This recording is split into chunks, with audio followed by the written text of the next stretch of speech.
छगन भुजबळ बोलतायत, आपण थेट तिकडे जातोय. बघा, झगडे बाठिया कमिशनमध्ये होते, त्यांना सगळी माहिती पण होती. मी फडणवीस साहेबांकडे गेलो आणि सांगितलं की आम्ही अशी मागणी करणार आहोत की आम्हाला आरक्षण पाहिजे, पण बाठिया कमिशनने सांगितल्याप्रमाणे कमी जास्त नाही.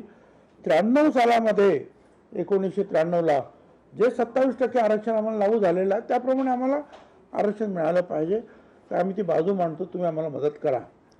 त्यांनी तुषार मेहतांना फोन केला, केंद्रीय चे आपले सॉलिसिटर जनरल,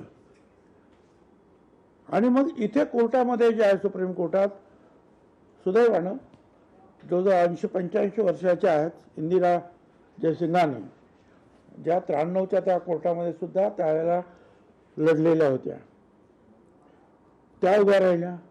गोपाळ शंकर आमचे दुसरे ॲडव्होकेट, 2-3 लोक आमच्या बाजूने उभे राहिले आणि इंदिरा जयसिंग आणि मॅडमने अतिशय जोरदारपणे बाजूसुद्धा आमची मांडली.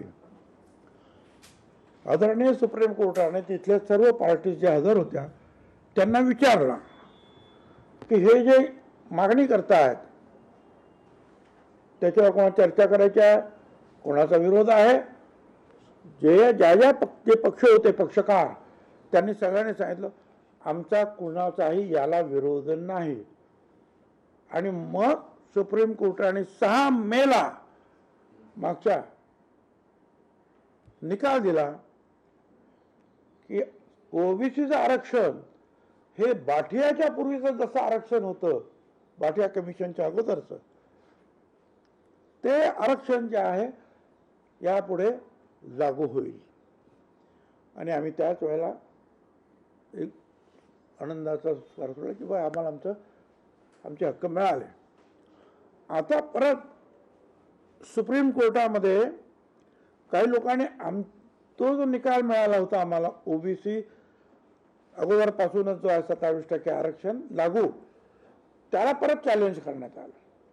अधिक लातूर जिल्ह्यातील औसा नगरपालिकेची काही निवडणूक त्याच्यामध्ये काहीतरी चॅलेंज करण्यात आलं. आणि मग सुप्रीम कोर्ट साहेबांनी, आदरणीय न्यायमूर्ती महोदयांनी सगळ्या याचिका फेटाळल्या आणि सांगितलं की जे काही सरकार हे सरकारच्या अधिपत्याखाली आहे, हे काय प्रभाग रचना करणं वगैरे वगैरे, आणि त्याच्यावर त्याप्रमाणे त्यात होणार, आणि त्यासुद्धा ओबीसी आरक्षण पूर्णपणे देऊन या सगळ्या निवडणुका पार पडणार. हे पुन्हा एकदा त्यांनी दुसऱ्यांदा कन्फर्म्ड केलं. मला मनापासून आनंद, मलाच नव्हे तर आमच्या सर्व मागासवर्गीय बांधवांना, भगिनींना मोठा दिलासा आहे.